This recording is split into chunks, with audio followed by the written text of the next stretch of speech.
Hello and good evening, and welcome to the Comics Experience Graphic Novel Club for the month of November 2022. We've got a really fun book this month. We, as I think longtime viewers know, we don't usually pick a lot of superhero books.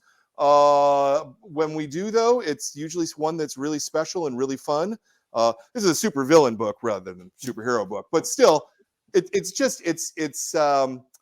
the kind of joyous thing that I think made us all excited about reading this kind of comic in the first place, you know? And I'm really, really glad to bring you Impossible Jones. And we are very, very lucky to have our guests here tonight, KARL KESEL and David HAHN, who are there and there. Yeah. Hi. Hey. Good evening, gentlemen. How are y'all? Doing great. Very good. Yeah. Very good. Excellent, excellent. Well, yeah, thanks for doing the book. It was a terrific book and a lot of fun. Thank you. Thanks. Yeah. My first question is always the same, and it's just because I kind of like this question, and I like the kinds of things it opens up.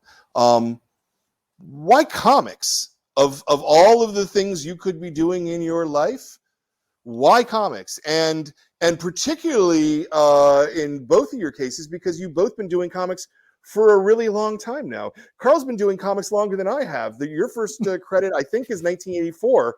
I opened in 1989. So that, you've been really doing comics a really long time. And David's not that far behind us, I don't think. So when was Trudyverse? That was 94 initially, 94, and really? then again Was it in 94? 2000, and in 2000, the first iteration. Yeah. Yep. So still in the same generation from my head, Yeah. So anyway, this is not an easy road that we're on, gentlemen. No. What is it about comics that thrills you, that makes it the thing that you have to do to express yourself? You want to go, KARL, or you want me to go? Well, I'll take a swing at it. I mean, I do it because, well, I can't do anything else. I'm not qualified to do anything else. But I mean, ever since I was a kid, this is all I wanted to do since I was 10 years old, and had decided I couldn't be a veterinarian because of the blood and hurting the animals and stuff. And comics just grabbed me and have never let go. I hate to say it, but it's a calling. I mean, I can't conceive of doing anything else with my life. And with my skill set, I really can't do anything else with my life. I mean, this is really, I experimented with film in college, and it took so long. You draw something and it's like there, and maybe it's not right. Maybe you're frustrated because it looks awful. But there's something about the speed of comics and how quickly it comes together, and how it can be put together by just a few people. David and I, Ryan Cody coloring, Comic Craft lettering. There's the team right there. And so you don't have a million fingers in the pot. You also don't have $1 million in the pot. But I don't know. I just can't think of doing anything else with my life. It really is a calling for me. Yeah, David. Yeah, that's, to me, it's the drawing part is what was my calling, because like a lot of comic artists, I was drawing since I was very young. I didn't necessarily know if I wanted to draw comics or not, but I also wanted to get into movie making and film. And I made a few movies in high school and that kind of thing. But film school is expensive, and it takes relying on a lot of other people to get something done. And it doesn't necessarily mean that your vision is going to be as accurate as you saw it in your head.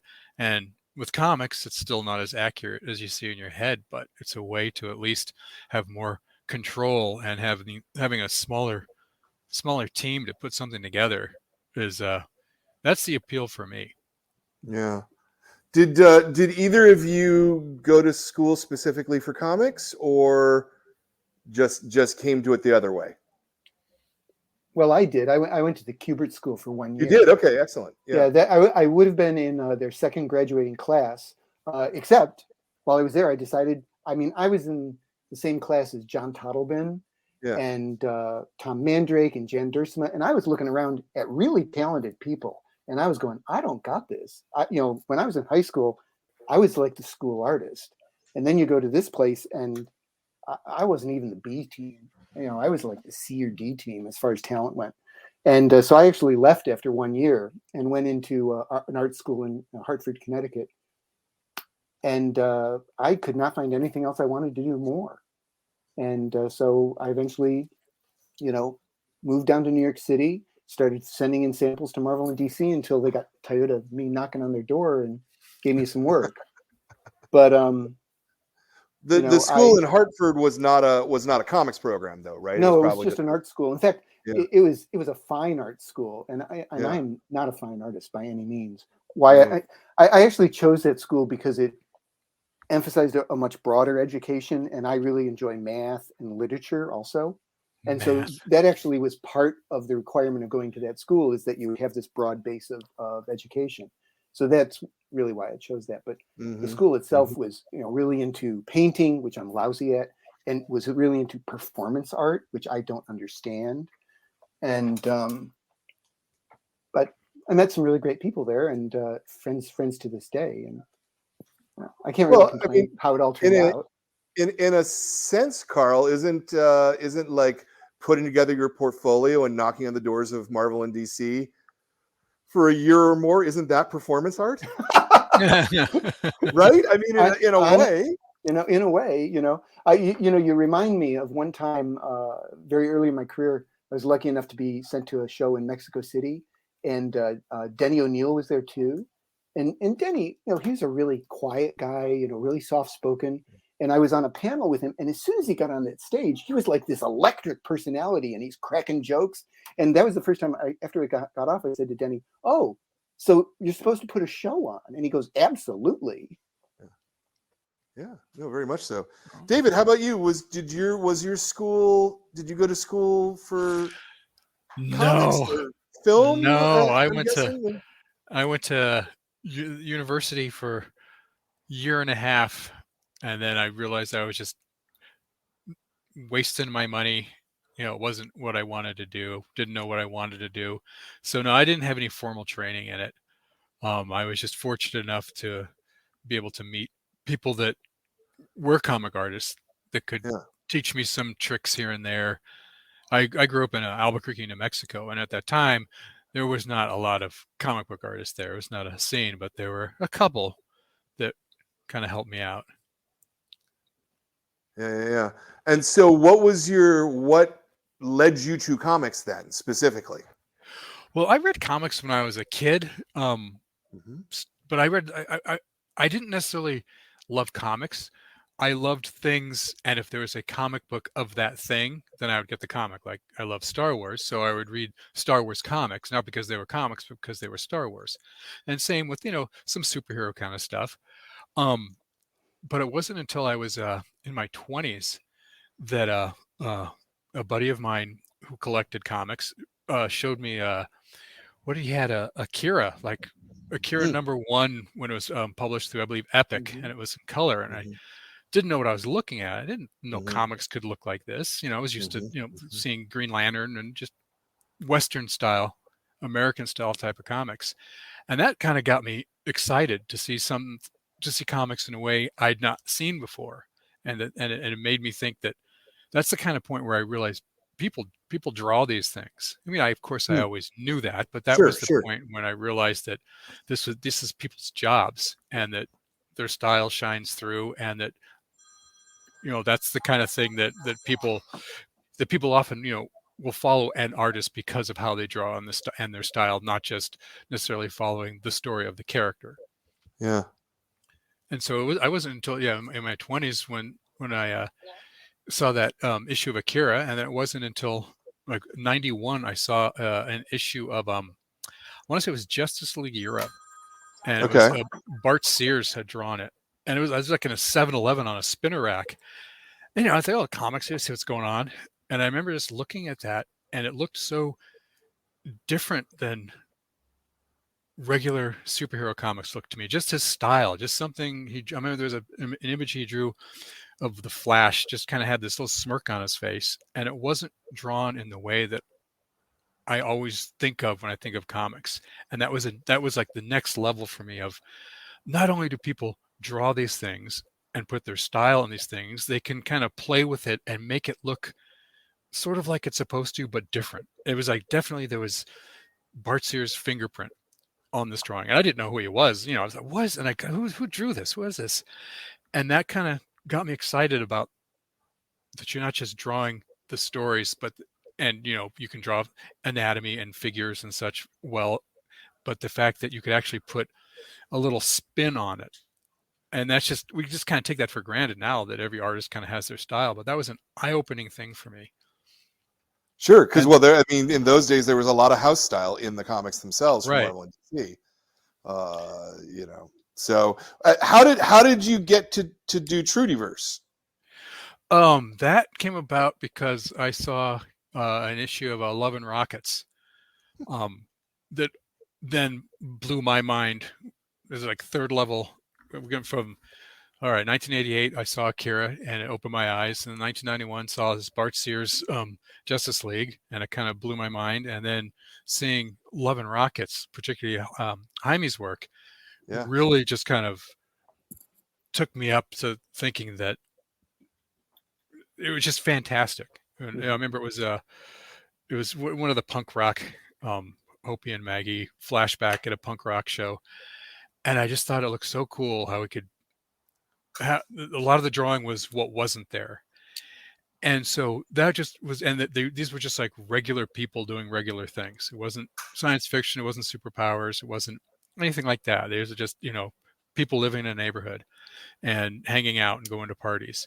And so that kind of then, I kind of aped that type of storytelling and type of art because, that's something that was like my first big single influence in my art was Jaime Hernandez. And when I realized, I'd sent samples to various companies, and it was, my style just was not cut out for superhero work at that time. And I was pretty diligent, tried for a couple of years mailing samples in, but Trudyverse came about when I realized I'm going to have to go and start submitting to more alternative comic publishers. And that's when I thought, well, I'll just come up with my own story, and it's not going to be a superhero story. It's going to be, a Love and Rockets clone kind of thing. And so that's how that came about. Oh, that's neat. KARL, let me contrast that with you. I mean, you were submitting to Marvel and DC. Was it superheroes were the thing that you wanted to do, or was it that in 1984 there just weren't that many viable small publishers that you could publish something else at? Well, I mean, the answer is yes to all the above. But I mean, I loved superheroes as a kid, very much so, and went into the Kubert School wanting to draw superhero comics. But my awakening was not Love and Rockets; it was Milton Caniff. Because when I was in the Kubert School, Nostalgia Press was putting out collections of various old comic strips, and they had the Kubert School had their 3 volumes of the first 3-4 years of Terry and the Pirates, and I read that, and it like blew my mind. It blew my mind that you could write stories about people in comics who didn't have capes, didn't have masks, and it was gripping and it was beautiful. And that really changed my life. Kniff changed my life. And but at the time, of course, Marvel and DC, there weren't really many places doing adventure, and so I pursued, the doors that could open for me. And I was very lucky. I was lucky I got in at DC as an inker. And that came about because, a friend of mine in college said at one time, just one of those passing comments that changes your life. He was looking at my art and he goes, "I really like your ink line." And as soon as he said that, I thought, maybe I can get in as an inker. And that's what I focused on. And at least for me, it happened, fairly quickly. That's interesting. You were inking yourself though, when he said that? Yeah. I was inking myself. Yes. Interesting. That's an interesting leap to get to sideways to get there. I think. I don't know.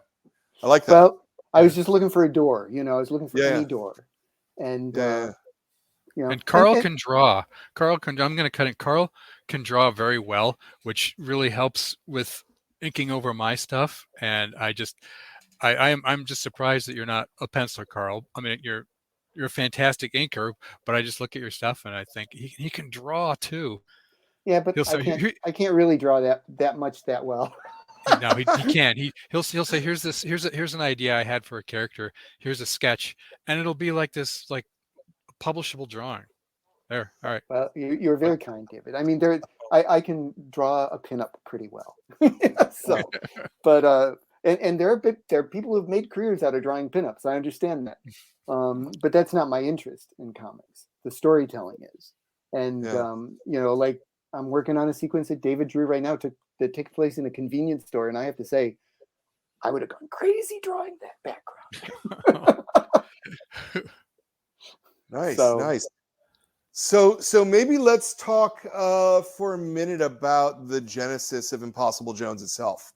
Okay. Where did this come from? Where did it came from you, Karl, I'm guessing, or when was David involved, or how does this work? Walk me through it, man. Well, the genesis is that I honestly woke up one morning and I thought, I know how to do Plastic Man. I mean, really, I woke up with that thought in my head. And believe me, I'm not a huge fan of Plastic Man. I was not hammering at DC's door to do Plastic Man for years and years and years. That was not the case. But I woke up one morning and I said, you know, you're a thief. You fall into a vat of acid. You wake up and you have superpowers. And the first thing you say is, I'm going to fight crime. No, the first thing you say is, I'm going to get payback on the sons of bitches who left me behind to die. You know, and then you go after them. And from the outside looking in, you're going after criminals. And so people start saying, you must be a superhero. And to me, that was like a viable way to do Plastic Man. And but I kind of knew this DC wasn't interested in doing a Plastic Man story, at least not with me. And so I just kind of put that idea in my back pocket. And I did pretty quickly come up with the name Impossible Jones, based mostly, going back to those comic strips again, on Al Cap, who he had a character called Stupefying Jones. And he had, you know, and I just loved that name. I just thought that was such a fantastic name. And so I was just, that was a tip of my hat to Al Cap. And so I put that in my back pocket until one day I saw a tweet from David, and he was like kind of bemoaning not having work that excited him or something. I can't remember what it was. And I reached out to him and I said, I got this idea that I think you'd be really great for. And that's where we got the ball rolling. Nice. And what was that tweet, David? Do you remember the tweet? I think I was bemoaning how little the industry paid and how broke I was. I think it was something like that. I think it was. Well, I was upset about health insurance or something. Oh, wow. Yeah, I think, and I remember, and Karl sent me an email that said something about, I saw that tweet, and my friend David, it sounds like you said something like, sounds like you're in trouble or something. I think I might have just the thing that might work out. It was something like that. It was like Karl to the rescue, and it really was. But no, I got to know, Karl, when you came up with the idea for Impossible Jones, was this like in recent years, or was this something like when you were a kid? You say you put it in your back pocket, or was this more recently? No, it was while Dan DiDio was in charge of DC. Okay. And Dan had no use for me. So yeah. Okay. Yeah. Because I know some of the characters go back to your childhood. Well, some of the characters in Impossible Jones do go back to second grade Karl. Yes. Yeah. Well, that's cool. Yeah. When I was trying to figure out the supporting cast, I knew I wanted a city that had a few superheroes, but not a lot. I didn't want a Marvel universe. I just wanted, but I wanted more than just Central City and the Flash. I wanted, a few, and then we could have lots of villains. So they're always, everyone's always scrambling to try to keep up with it. But so I pulled in two characters from second grade, Captain Lightning and Polecat. Wow. Those are some of the first characters I ever drew when I was a kid. Wow. And as a kid, I did not know Polecat was slang for skunk. Yeah. I did not know that. I just thought he has a pole and he dresses like a cat. Why has no one used this name? It's a great name. Right. And later I learned why no one had used that name at Marvel or DC. So, but and Captain Lightning, that's one of the most generic superhero names you can think of, really. Yeah. but I- but he fits I the feel like role. I feel like I've seen that somewhere somehow. Well, I'll tell you, when I was a kid and I was homesick one time, I was watching Let's Make a Deal, and there was a guy dressed up, and he was calling himself Captain Lightning. Okay. So I don't know Oh, if that's where you that saw was it. so. I think the funny part is that it sounds like, yeah, a name of a character that someone must have come up with at some point, but as far as we know, no one has. Right. Yeah. So now he's ours, and there's going to be people that think, how could that name not have been used already? Yeah. And we got it. Yeah. That's right. So okay. So you reach out to him in email, like, maybe I have a thing for you. What did you give him then? Did you write a pitch? Did you just sort of do a phone call and chat it out? I don't. Yeah, I imagine it was on email, but I don't remember what I sent you. I don't. I have You no sent idea. me a couple paragraphs, just kind of roughing out the character idea, and I believe you sent me a couple sketches that we still have, like Mhm. just really rough, like a figure, a woman figure Right. and Right. goggles. We knew that you at that time you knew that's kind of the look you were going for. Right. But yeah, you sent me something after you reached out to me. You sent me something pretty quick, like within days. Yeah. Yeah. Yeah, Well, I mean, it was just it was that idea that had to get out of my head. You know what I yeah, mean? Yeah. yeah. Yeah. And we knew each other before this. This was like around 2017 or 18. Yeah. Mhm. We've known each other long before that. Yeah. Sure. Yeah. No, I just always wonder about that, the spark, Yeah. essentially it's a blank page and someone says X and you're like, oh, I responded to that because of Y, and those stories always fascinate me a lot, Right. because they're different for everyone, Yeah. um, so David, what was your reaction to what you got? We were like, this is going to be the thing. I was excited because it was KARL, and he has a good pedigree, Mm-hmm. and it was a creator-owned project. Mm-hmm. So it was like these three things coming together, and I've had faith in his projects and liked his past projects, and so it was an honor, and it was um, so well timed. And it was a situation where I didn't feel like he was handing me all this stuff that I could work on, but that it was like, here's some ideas that I've had that I've kind of knocked around, but they're not fully formed. And it was, just nuggets and kernels. So I felt like I had, more ownership in the creativity as opposed to him already having something that was kind of, Sure. more fleshed out. I felt that was exciting too, because I think we're pretty good at bouncing things back and forth. So what if he did this, or what if it was more like that, or I think that maybe this would be an alternate approach, and that kind of thing. I think we work pretty well with that. I really enjoy working with David. The collaborative process. I mean, anytime I really respect and expect that David will call me if I'm wrong. If there's something that's not up to snuff, I need to be working with someone who will tell me that. And David will. And nine times out of 10, he's got the solution. It's a great idea, and we go with it. Every so often, maybe I'll say, okay, you don't like this. What about this? But that give and take is really essential to working with anybody, obviously. And yeah, David's a smart guy. I'm lucky to be working with him. Thank you. Yeah. Yeah. So how long did it take you to go from sort of that initial outreach to putting together a pitch? Well, we didn't really put together a pitch. We never approached anybody with it. Yeah, it was just like it was we went right to Kickstarter with it once we had Okay. So that was I had just finished a Kickstarter that I did with Tom Grum at Section Zero, and actually had started a second one with him that kind of stalled, and I needed another project to work on, and so we kickstarted Impossible Jones very quickly. Yeah. Okay. And it failed, by the way. Yeah, the I first pulled the plug on it. We launched it as what would have been a floppy, Right. but on Kickstarter, floppies cost $10, $12, $20, Sure. because it's expensive. And at that point, I had only done like one, maybe two Kickstarters before that. I did not have any sort of rep in the Kickstarter field, of backers and supporters. Sure. And I really didn't know I didn't have my network set up of people I knew, and so very quickly, and when I did Section Zero with Tom Grummett, Tom and I known quantity, but even Section Zero had actually come out before through Guerrilla Comics. Right. Sure. Image. Exactly. So there was an awareness of it that made it interesting to people, whereas Impossible Jones was unknown. It was like, what? Who is this? Yeah.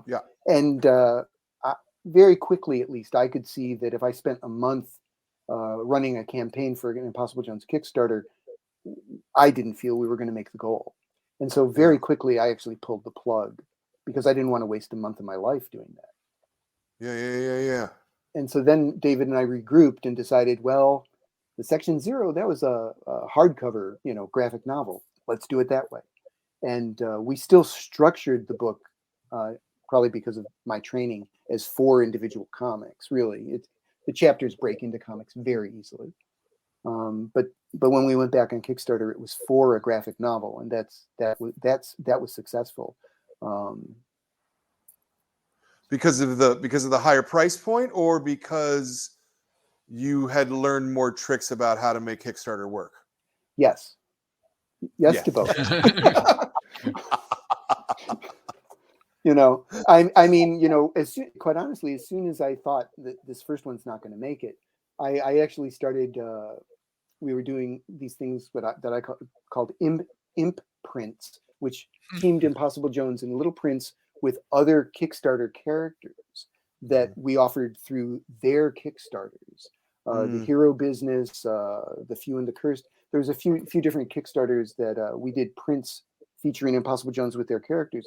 This was to build awareness of the character, obviously. And I do think, and I've, right now David and I are doing a series of floppies, which are teaming up Impossible Jones with various characters from her universe. And I have had people say, I don't support the floppies; they're too expensive. When you do the collection, I will get that. When you do the hardcover book, I will get that. As a guy who owns a comic book store, let me just very friendly say, don't use the word floppies. Let's call them periodical comics, because and people like periodical comics when they're public. We sold a good number of Impossible Jones as a periodical comic, and we sell plenty of periodic. When you call them floppies, you make them sound not good. I understand. I understand. That's just my little bugaboo, and I won't ever mention it again. No, I respect that. So say it again. Just periodicals. Yeah, periodicals. Yeah, or comics. You can just call them comics. I don't think that anyone has a problem with calling them comics. And I think that fundamentally, this business is structured on serialization and getting money multiple times during the process of work. And in most cases, it doesn't work if you don't do it that way. Obviously, you made it work with the hardcover first, and then you got a publisher to give you a deal to do the serialization and then do the paperback. So this is now at least your third try, not third try, third bite of money on this. Depending on how it sells, bite of money. Yeah. Right. Fair. Yeah. No, that's a fair point. That's a fair point. I'm super curious, especially because, Karl, you've been in this business a really long time, and you've worked on some really, really popular things in the past. Adventures of Superman 500 was one of the best-selling comics of the decade. Certainly, the Connell Superboy. Hell, you've inked both John Byrne and George Perez. I mean, there's not a lot of people who can say that. No, that was being in the right place at the right time. Let me tell you. Sure, that's fine. It's not curious to me. I don't know how to think of it that even someone who's been doing this as long as you have, who's worked for so many publishers and has a reputation for craft, it's surprising to me that like the original Kickstarter for this didn't work. Do you know what I mean? Mm-hmm. Well, I mean, that could just come down to, the right people didn't know about it. Yeah. You know? Yeah. I mean, do you think it's a flaw of how the market's working, I guess, is the question that I wanted to ask. I'm not sure I understand that. Well, I mean, I guess you had the option to kickstart it, or you had the option to try to find a publisher and have them handle the serialization. But no, we did not have the option of going with a publisher because we have bills to pay. I needed money in the bank. I could have gone to Image and they would have probably published it. Jim Valentino, we would have gotten no money. They would not have given us the page rate for that. Right. And if I'd gone to IDW or something, I mean, they wouldn't have given me a livable page rate. Yeah. But they would have taken some of the rights too. Yeah. But Kickstarter, until Kickstarter came along, there was no way I could do a book like this. Yeah. Yeah, and when we pulled the plug on the first one, I just think that it was because not enough people knew about it. It's like that we weren't able to get the word out because, I think, especially with Karl's name on it, that certainly brings lots of, would bring lots of eyes to it. And I just think at that point it was just, I didn't quite understand how Kickstarter worked at that time, as far as I still don't, but as far as how to, I should put it this way, I didn't understand how to work Kickstarter. Sure. Yeah. Yeah. That's true. Yeah. And it's kind of a full-time job. Well, it is. When you're running the campaign, it really is a full-time job, or at least it should Karl. be. And I know, my friend Ron Randall, he's kickstarting his Trekker book, and that's how he's, doing that now. And he continually is amazed how, he will post about that like every day for a month while he's running a campaign. And on the 28th day, so this is a true story, like the last week of a campaign for one of his Trekker books, Pete Woods, a fellow cartoonist who knows Ron really well, that was the first time Pete knew about this Trekker book. And, Pete was telling Ron, I didn't know about this. I want to support it. But, and that is someone who knows Ron and, is a friend with Ron, and yet he didn't know about it. And is on the same social media, moves in the same online circles. But, just because you post it doesn't mean every one of your followers sees it. Exactly. Yeah. The algorithm is a harsh mistress, unfortunately. And, it's hard to tell what it wants sometimes too. I really don't know how it works. I really don't know how it works. Yeah. No, I don't think any of us do on any side, and I think it's frustrating. David, let me sort of follow this up with the other side of it, which is you and Paul Guinan are doing Aztec Empire as a digital comic. Is there a funding mechanism on that, or is it the thing where you're putting it out for free and then hoping that you eventually make money at the end?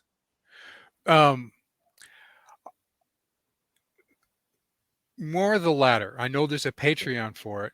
Yeah. But like Karl with Impossible Jones, Paul and Anina are the ones that kind of like handle the heavy lifting when it comes to that kind of thing.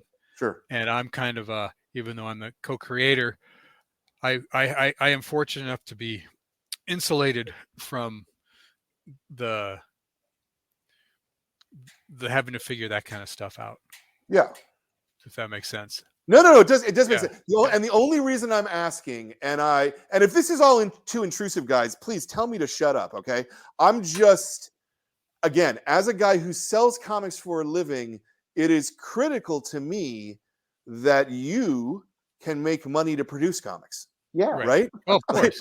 That's really, really important to me, because if that doesn't happen, then you don't make comics, right? Yeah. And right. Particularly looking at guys who have had strong, but maybe not like superstar careers, having hard times finding a funding mechanism for their work, to me, is a challenge for the industry. That if there's something that I can do to help solve that or figure it out, I would like to do those things. Well, thank you.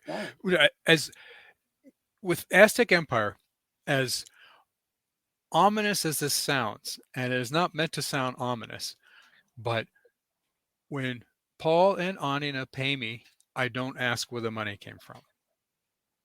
I mean, that sounds shady, but it's not. They just sound it's like they robbed banks. I know. It's like, though they pay me to do it, and I know they work very hard, and I don't ask them, well, where did this come from? And I'm just, because I know it's, more than likely coming out of their own pocket. But I just try to do my best. Yeah. Yeah.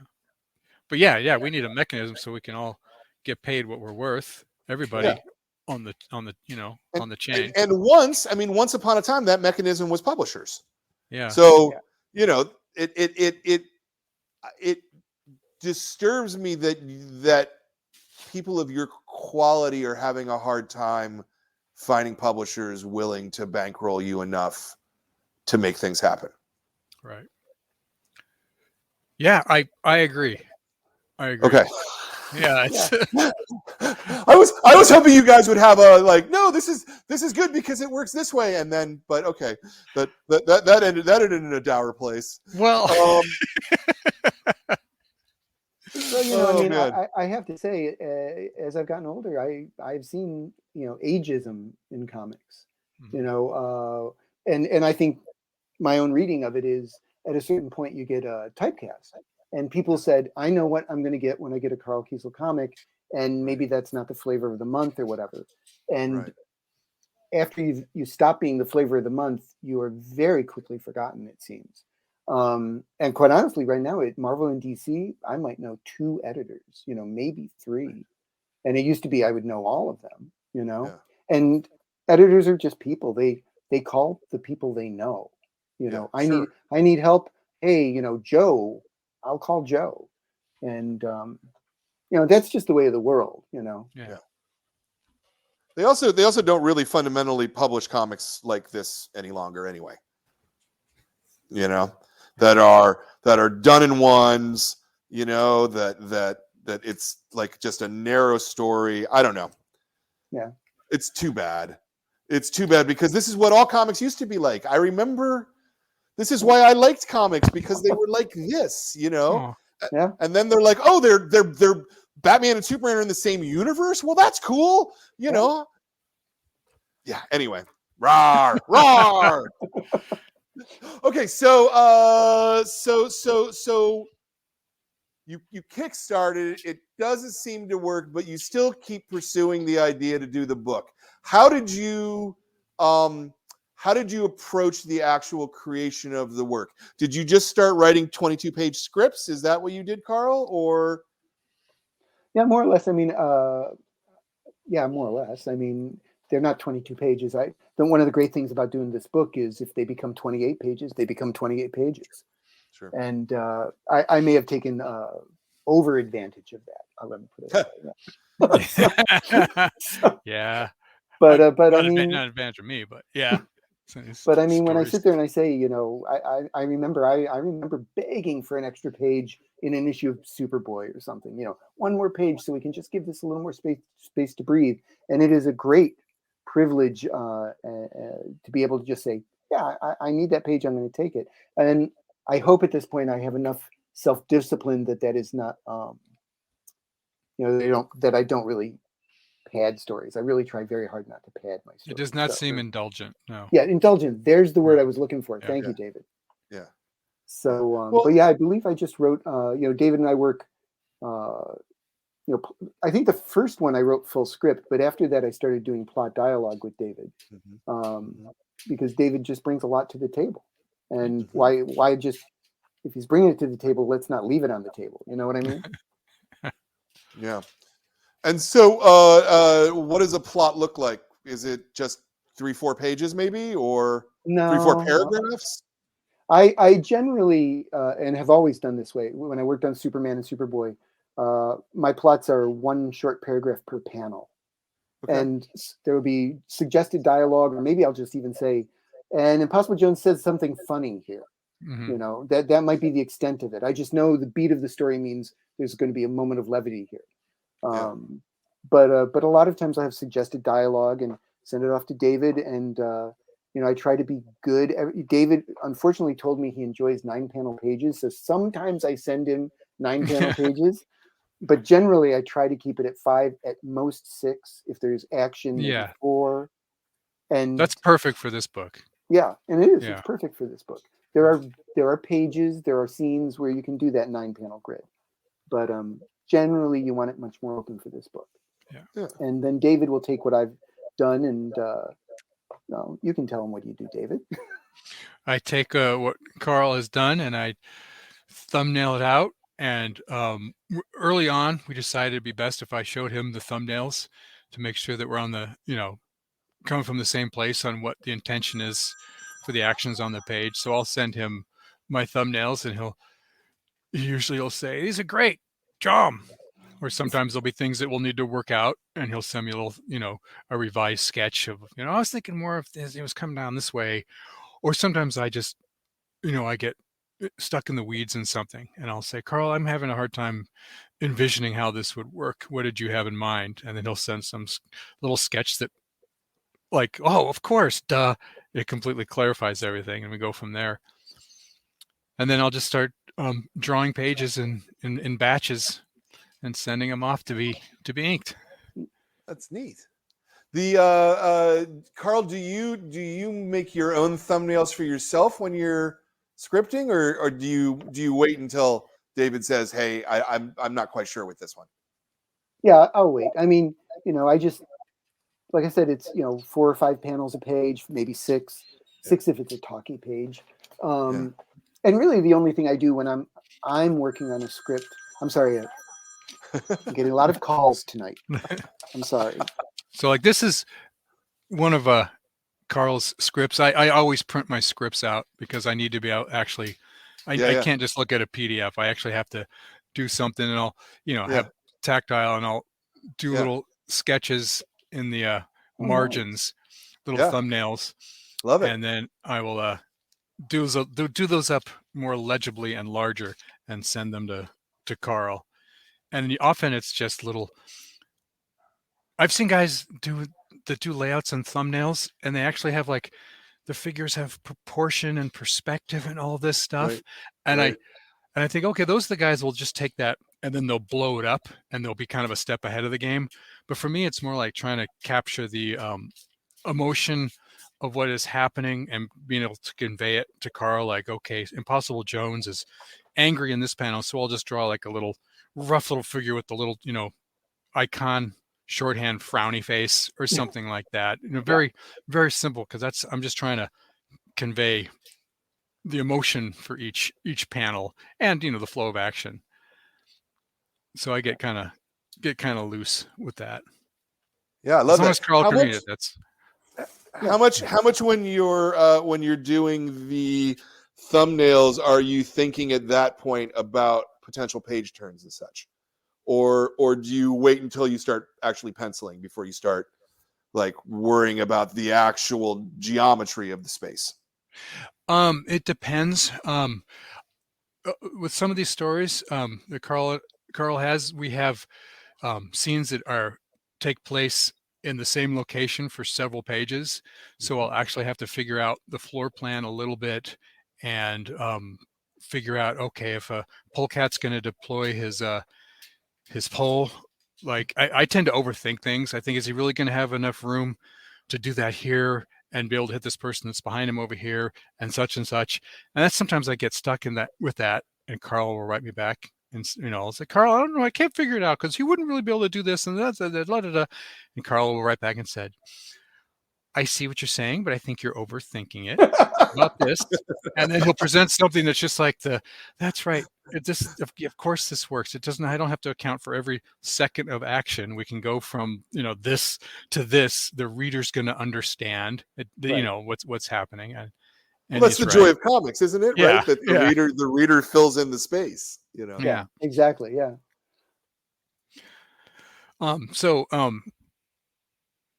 So sometimes, yeah, I'll have to, Carl is very clear and he doesn't miss a lot of things, which is something that I can rely on. So I'm never stuck in the situation where you get to page 20 and there's, in the script says, and then she pulls out her broadsword. And it's like, wait a minute, when did she have a broadsword? She never had a broadsword before. There's nothing in the script about a broadsword. Now she pulls it out. Carl doesn't do that.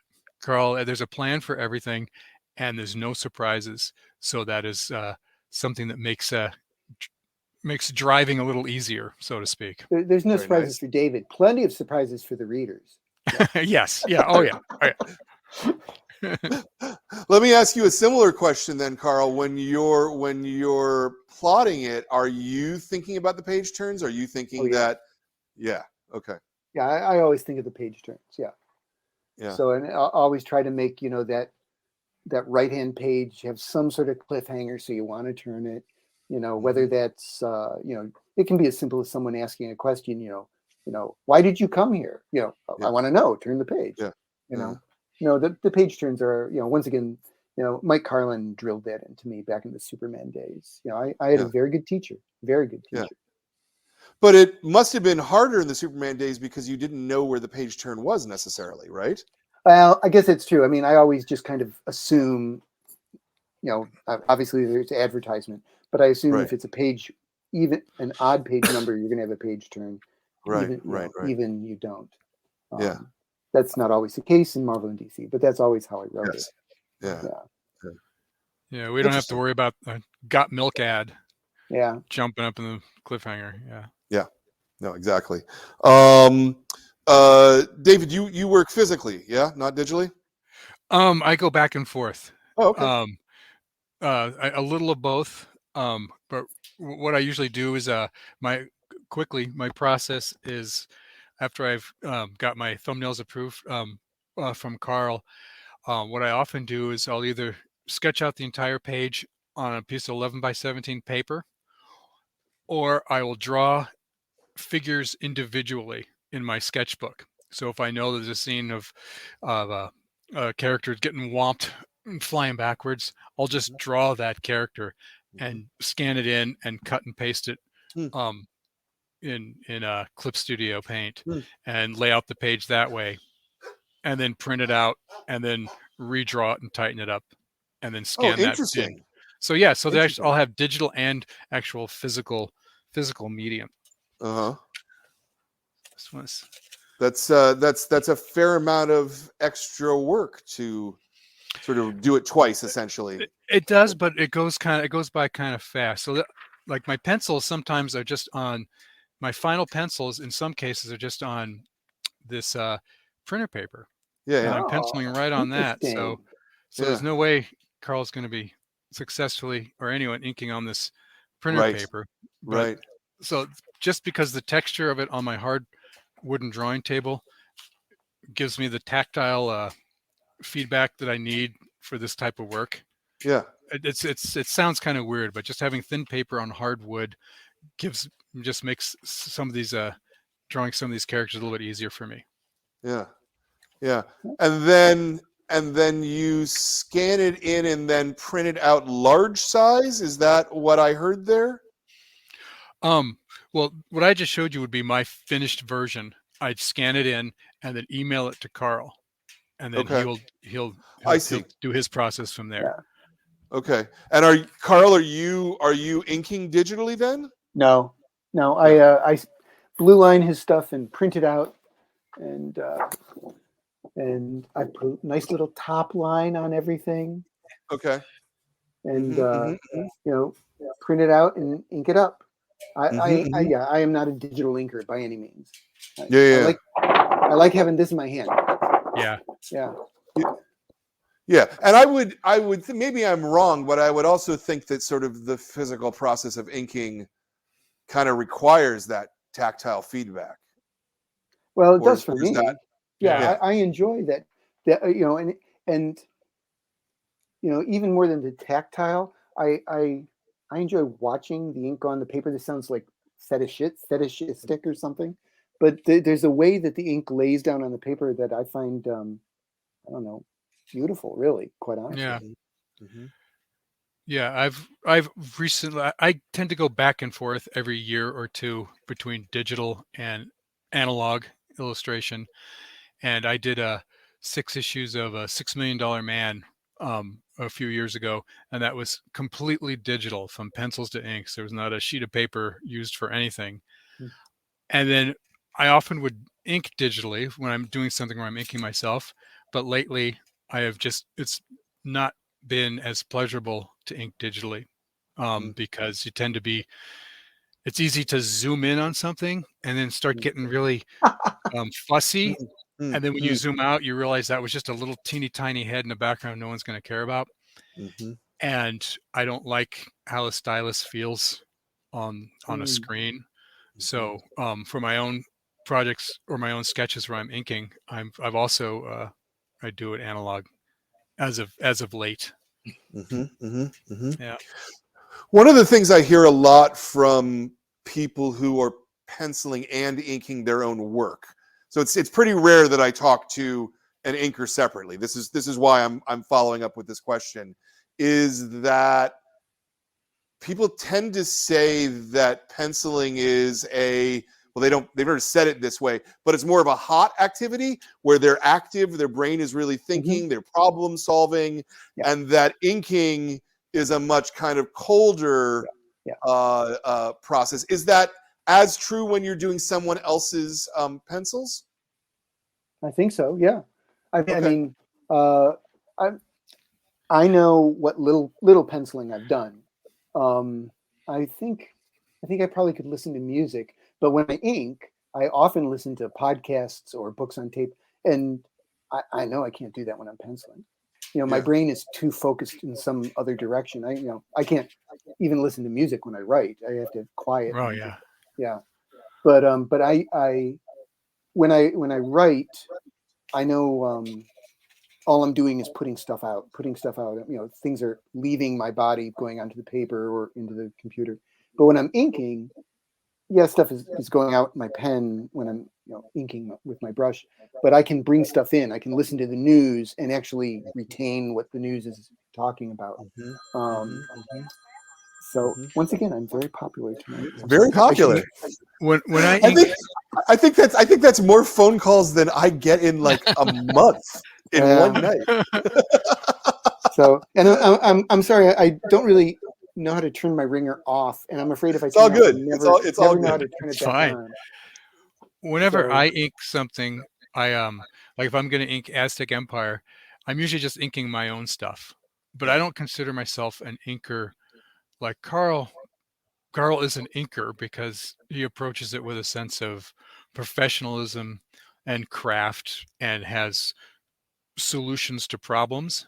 Whereas to me, when I'm going over my pencils with ink, I am just inking in my stuff. I'm finishing my drawing. It's not in my head a separate thing.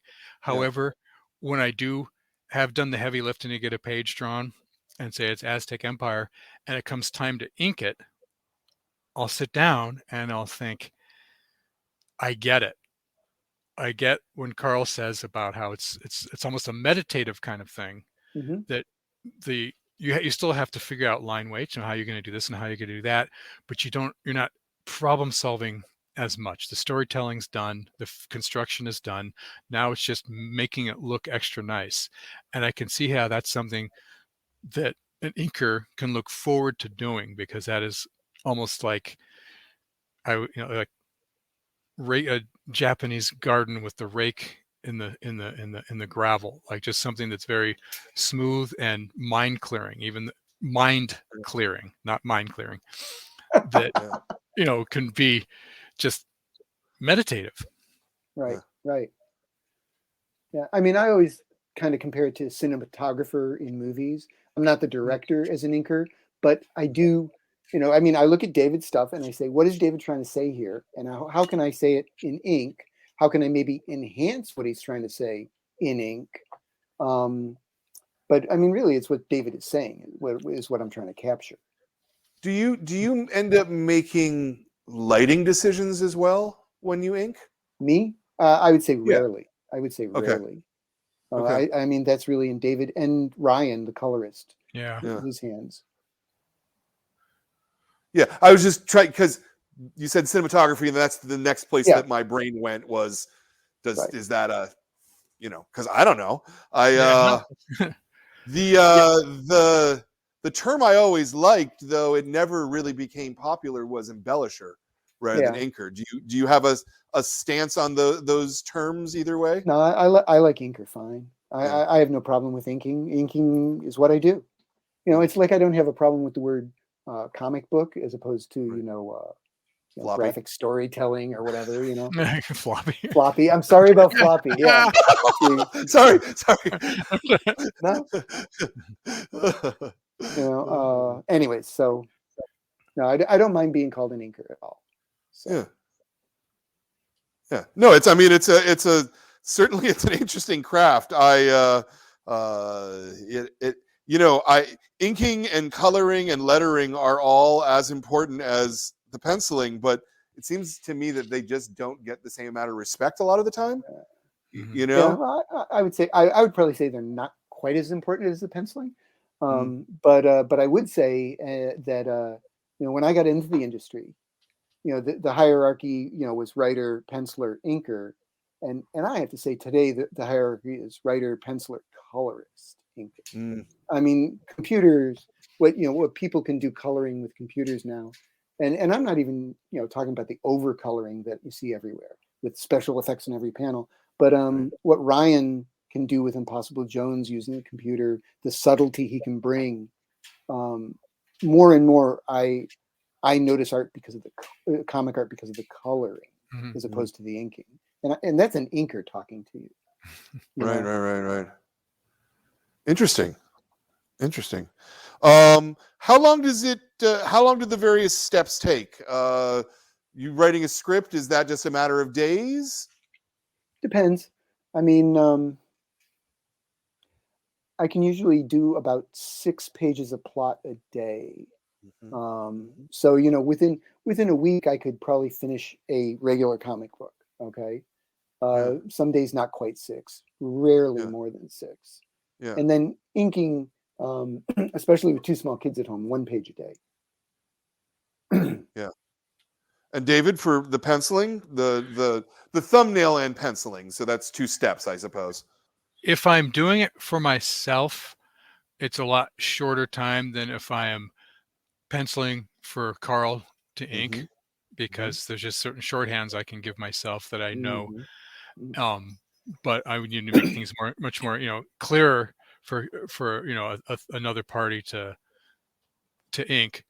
But one of the so about a day. If I'm making a page for KARL, a day, and I have the I'm always confident that changes that he wants to make or tweaks or everything he's going to put on there is just going to make it better. Yeah. So some people if they don't have confidence in the inker, they make something inker proof, which is drawing it in a way where there's no room to interpret a line other than exactly as it appears there. But because KARL knows how to draw, that certainly it helps, because he can tweak things a little bit, especially bit things on clothing and cuffs of boots and gloves. He can put his own imprint on that makes it look great. Yeah. Well, page a day is great. Has that been fairly consistent throughout your career? Yeah, that's because that was the that was the standard I was taught, to do a page a day. Sure. But it's what it really comes down to is my time management. Page a day, if I can sit down and draw and not allow myself to be distracted, or not do the freelancer thing of, I can actually get 2 pages done today and then I imagine the perfect conditions of getting 2 pages done that never happen. Like, I got this page done in 4 hours yesterday, so I can do 2 of those today in 8 hours, and it never happens because the phone rings, or all of a sudden you're responding to an email you didn't expect, and this, that, and the other thing. Yeah. You did the successful Kickstarter, the hardcover. At what point did Scout get involved? Did you did they come to you to say, hey, we'd like to bring it to the direct market, or did you start shopping it around? Well, I mean, I had the idea of shopping it around. Yes. I had talked to some people at Image. They were not interested, just because it is a very straightforward superhero book, which really isn't the Image thing generally. Right. So I didn't take offense at that. But through Kickstarter, I had gotten to know Charlie Stickney, who does a book called White Ash, and at that point, Charlie was getting very involved with Scout, and I admire Charlie as a craftsman and as a businessman. And I thought, if Charlie's, looking at Scout, I think they're worth looking at. And so I mentioned to Charlie, do you think Scout might be interested in Impossible Jones? And he said, I think they might. And, I think through Charlie, actually, he made the official offer, and we moved forward from there. Yeah. Only because they're a relatively new publisher, how would you overall say they compare with other publishers that you've dealt with? Well, I mean, it's very different because, I'm much more involved with the Scout publication than I was even with the Image Comics Section Zeros and stuff like that. And part of that is by choice.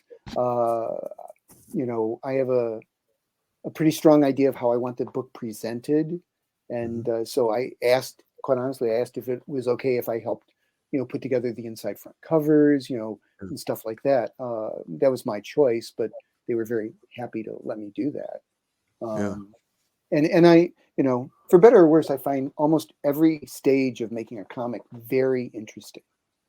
And and I've enjoyed learning more about the retailing business because I have to worry about that more, now. Sure. So, but anyway, so, the idea of, getting the book ready for press, I never had to do that with Marvel or DC or Image, but of course Scout says, well, we need the pages and we need them ready for press. And so that's up to me. And that takes me a day or two. But like I said, I actually really enjoy that. I enjoy knowing that the book is going to look a way that I'll be proud of, quite honestly. Yeah. And does that mean that you are also then effectively working as the editor of the book, in terms of traffic management, in terms of making sure that the books get from the colorist to the letterer and everywhere they need to go? That part of trafficking, yes. We through Scout we do have we work with Nicole, and I can't remember how to pronounce her last name. I'm very sorry, Nicole. And she is our Scout editor, and many times, she'll reach out to me and say, this is the schedule at Scout, so we need the pages from you by this point. We need a cover from you guys by this point. Right.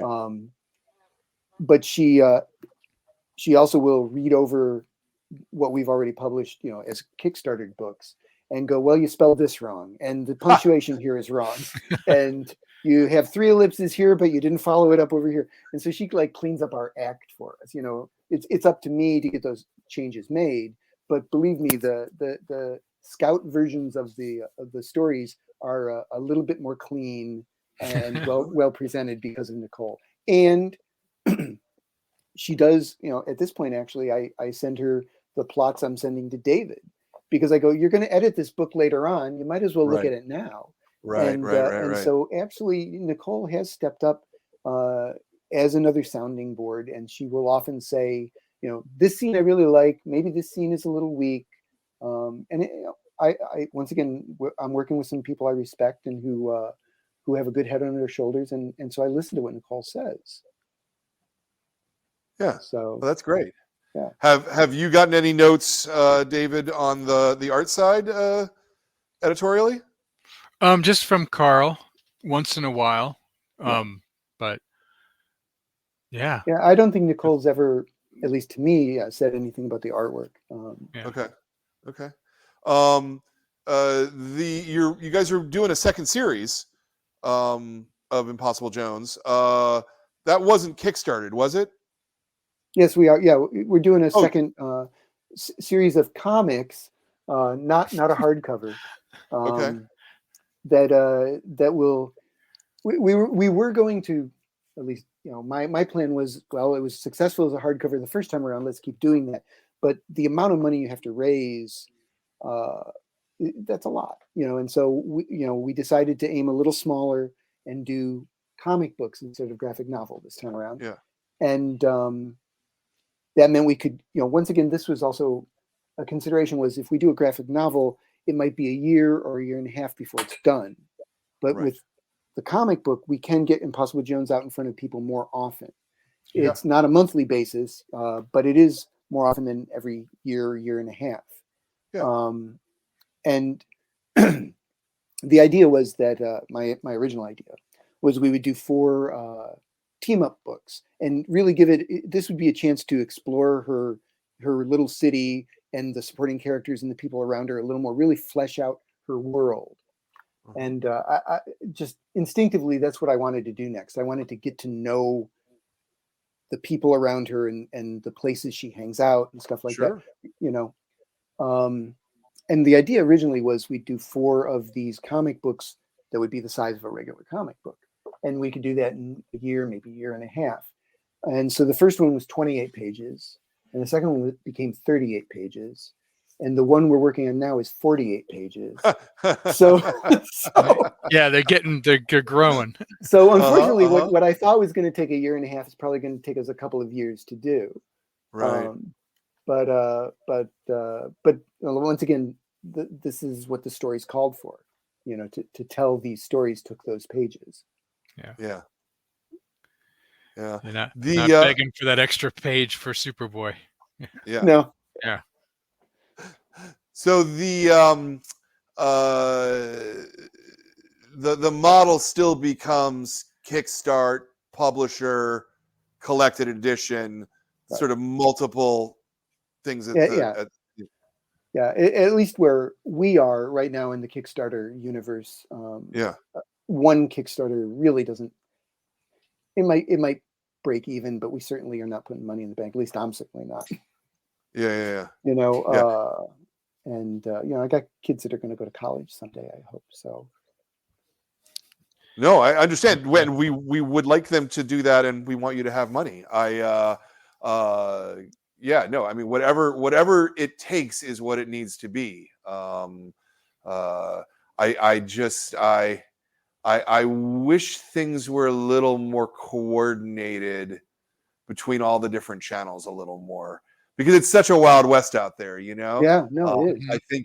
I think it's very difficult as a retailer to know to pay attention to what's happening on Kickstarter, because there's just so many things, and then so many of them never end up materializing, Right. is the bad part, Yeah, well, I know Scout, at least for us, we have the first few Kickstarters we did had a retailer level, and Scout asks for you to not do that because they want the first time Impossible Jones to be in a comic shop to be a Scout comic. Sure. Sure. So, and they can get more Impossible Jones into your shop than I can through Kickstarter. Yeah.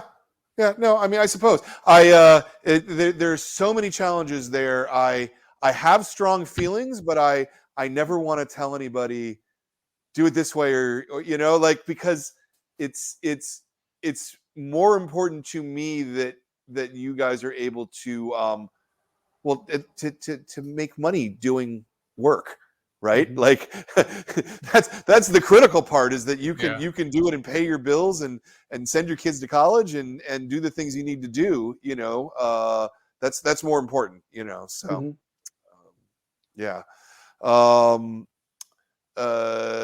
so that's the immediate future Impossible Jones. Are the team ups? Yeah. We're working on the third one, and we'll have one more after that. And then there will be we will do a collected edition of those. Yeah. And if Scout is still interested, we would probably have Scout distribute those into the comic shops. Yeah.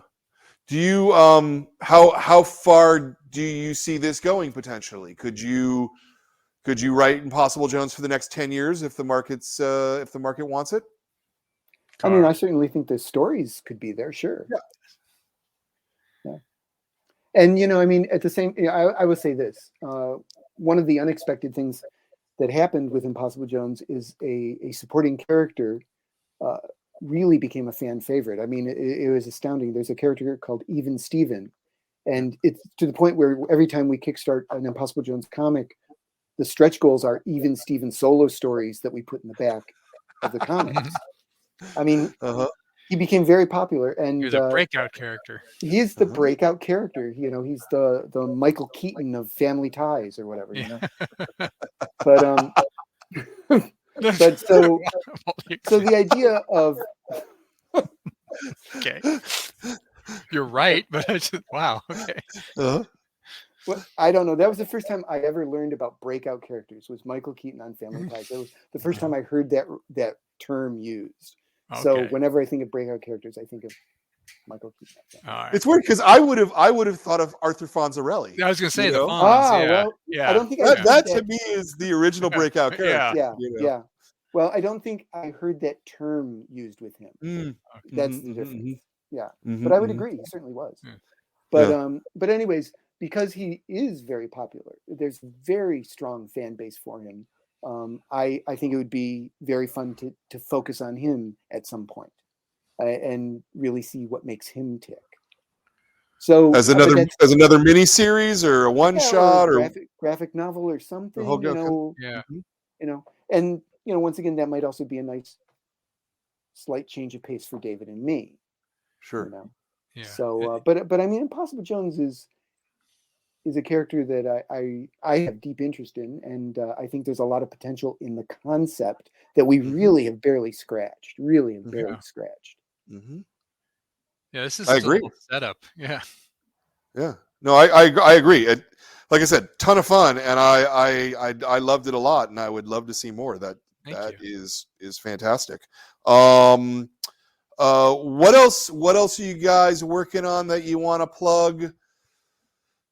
Solo work, anything, I obviously have Aztec Empire, David, KARL, is there anything you wanna plug that might be coming up? Right now, really, I'm working on Impossible Jones like 90% of the time. Tom Grumman, I do have an outstanding Kickstarter that we're trying to finish off. Tom has been a bit slow, unfortunately, some family problems and stuff. But we are still moving forward on that. But I mean, that's it. I've got nothing else on my plate. And I don't have time for anything else on my plate. Yeah. And I just wrapped up a project with Alex Segura and Elizabeth Little called The Dusk, which was a Kickstarter graphic novel that was the campaign was 2 years ago, and we finally, due to various scheduling conflicts, mostly on my end, it's finally getting wrapped up, and it's going to be coming out from Omnibus Press pretty soon. Nice. Very good. We'll keep a look for that. What's the progress in Aztec Empire? Is it have you reached the halfway point yet? No, I don't think we have. I mean, we haven't. Paul's the one. Paul has all this mapped out in his head, and I'm sure in his notes. Yeah. But I know the milestone is Cortez hasn't even met Moctezuma yet. Wow. Like he hasn't even set. We're on page 77, and he hasn't even set eyeballs on the capital city, on Tenochtitlan. Cortez hasn't. So there's so much more. This will be like I'll be an old man drawing this. Right. So, yeah. Well, I'm kind of hoping that I'm hoping that someday we'll able to make Aztec Empire a graphic novel of the month club book too. So that would be great. We might do it in sections. Okay. I mean, that's probably most likely what's going to happen. Is it'll be book 1, book 2, book 3. Big books. Yeah. Well, you guys published a comic book of Aztec Empire a while ago, right? Was that self-published? That was a boutique thing. The Aztec Empire that was used for promotional materials at shows and such. Yeah, but my son, who at the time was probably 5 years old, he loved that book. He loved it. He loved Aztec Empire. Oh, I didn't know that. Thank you. Yeah, Isaac loved that book.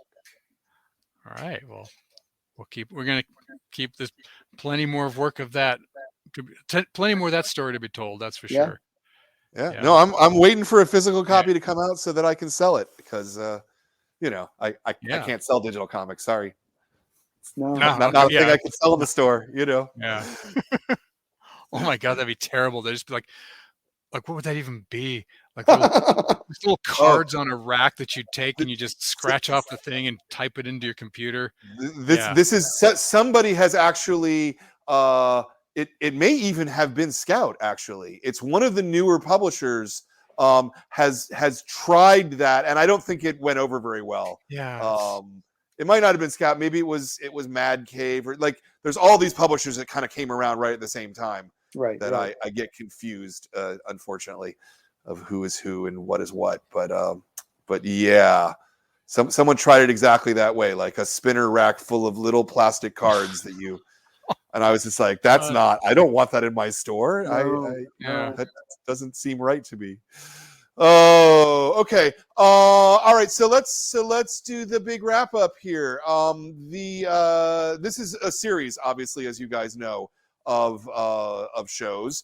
We are probably somewhere near our 300th interview, somewhere along those lines at this point. I know, crazy, isn't it insane? I love talking to people about making comics, though. So, but what this means is that we have a lot of people who are watch this who want to make comics and don't know what to do, or they're scared, or they're they haven't made the leap yet. So if you wanted to give someone a piece of advice about working in comics, whether it's a craft thing, whether it's a philosophical thing, whether it's an emotional thing, a spiritual thing, however you want to answer it, what would be the sage advice that you would give someone who wants to work in comics?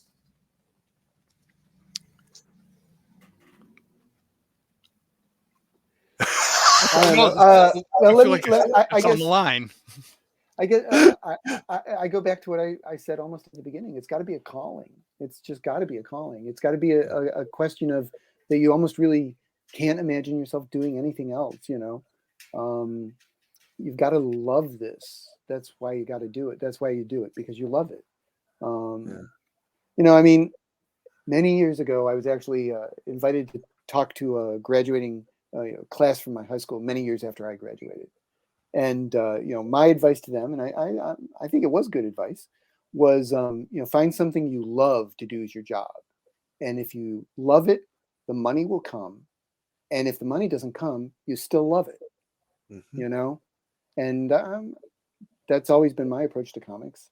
So certainly, it's certainly true for me on the comics retail end, I think. So, David?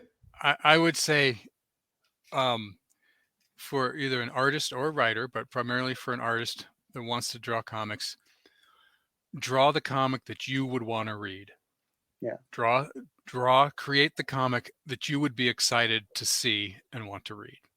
Don't try to second guess what you think other people might want or what is hot. Draw the cool thing that you think. Draw the cool thing that would get you excited if you saw it for sale in a comic book store. Yeah. I like that advice. That's really good advice. Yeah. Excellent. All right. Well, stick around for a couple minutes here. I'm gonna do a little wrap up here of the show. Put me on a 1, Ben, please. You guys just stick around for a minute while I do the wrap up here. So first off, if you're sitting at home and you're looking for something to read, and Lord knows it's still time where a lot of people are sitting at home and looking for things to read, thoroughly recommend Impossible Jones. It is fun. It's got a lot of action. It's got a lot of heart. It's everything you want from a superhero style comic, I think, without the without the weight of the Marvel and the DC universe, but all the joy of those things too.